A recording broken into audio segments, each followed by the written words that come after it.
Hi, this is Ferre with TaxSaleSupport.com. I'm here with Swenson, and we're here to talk with you about our next one-day online workshop that we are doing, which is something that we've done it before, but it hasn't been happening for very long. Yeah, essentially, during the pandemic, we were forced to put our 3-day seminars on hold. And so what we decided to do was condense our 3-day training and put it into a one-day online workshop that people can attend from anywhere. Yeah, so to give you kind of an idea here of the broad strokes of it, some of the things that we want to cover, we want to cover some of the methods, first of all, so that everybody understands how it works, state selling methods. So we're talking about primary enforcement methods for property taxes, tax liens, tax deeds, and redemption deeds we're going to be covering in depth. Yeah, exactly.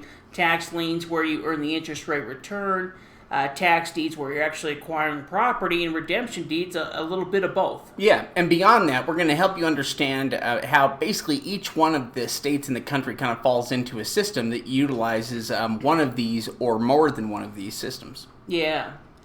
You know, here's a good example of some tax lien certificates that were purchased, and also a success story from one of our members. They just mentioned how they purchased a tax lien for $4,300, got the check back for $4,750, making a profit of $450.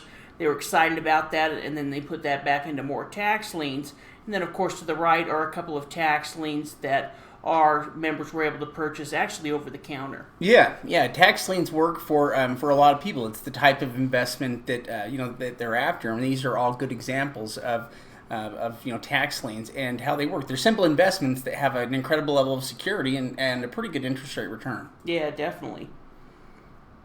Now, we also are going to be covering the different buying methods for acquiring said tax liens, tax deeds, and redemption deeds. Or essentially, the different ways that they can be acquired. So we're going to be talking about on-site auctions, online auctions, and then over-the-counter investing. Yeah, now with on-site auctions, a lot of counties have moved over to online auctions, but they are still doing on-site auctions. In fact, me and Shade attended a couple this year. Yeah, and I think they'll continue to use on-site auctions in a lot of places, but we are seeing an increased number of online auctions, which is a great thing for investors, that want to be able to invest in different places around the country.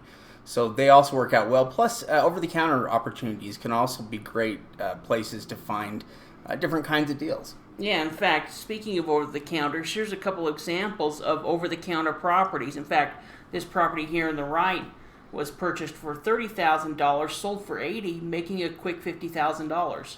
Yeah. In fact, these are all properties that were acquired basically after the sale. So they were offered at auction at some point, didn't sell at auction, and were acquired after the sale, sometimes for discounted rates too. So there can be a lot of advantages that can be found in buying properties over the counter. Yeah, in fact, here's another testimonial from one of our members, Vance, that ended up buying and selling over 30 properties over a year period of time. Yeah, really impressive. Something else we're going to cover are some of the steps we go through in the process of investing. So we're talking about breaking it down in very simple ways, in finding, researching, buying, and selling. And so we're going to talk about kind of the process we go through in doing each of those and how we turn that into different steps. Yeah, well, and finding properties is one of those big steps. With all of these different auctions, how do you find those properties? And then once you have found them, how do you go through that process of properly researching them and eventually able to purchase them? Yeah, I think a lot of people have questions, about that. It's not an easy thing to do on your own, just to know where to go. Yeah. Yeah, and this is some more success stories here from some of our different members here. Yeah, in fact, these are properties that were rented out. This came in from Ann, where she actually purchased a property in Florida. We recommended at the time to rent it out, and because we felt that the property was going to go up in value, and it did exactly that. Yeah.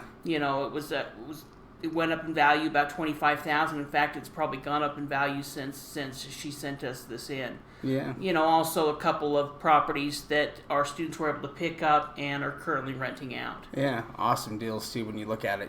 What they paid for the properties was amazing. Yeah, so again, some of the details here on this online workshop that we're doing, it's going to be August 28th And this is going to be starting at, it's going to go from 9 to 3 p.m. Mountain Standard Time. So, again, this is going to be a full one-day workshop here where you can go to this for just $49. Yeah, exactly. It's really been a great training. Everyone that's attended it so far in the past ones we have conducted have loved it. So, it's going to be a limited group. If you're interested, go ahead and get registered now, because we try to keep it to a small enough group because we try to answer questions throughout the training. Yeah, so we're looking forward to it, and we hope to see you there. Yep, thank you.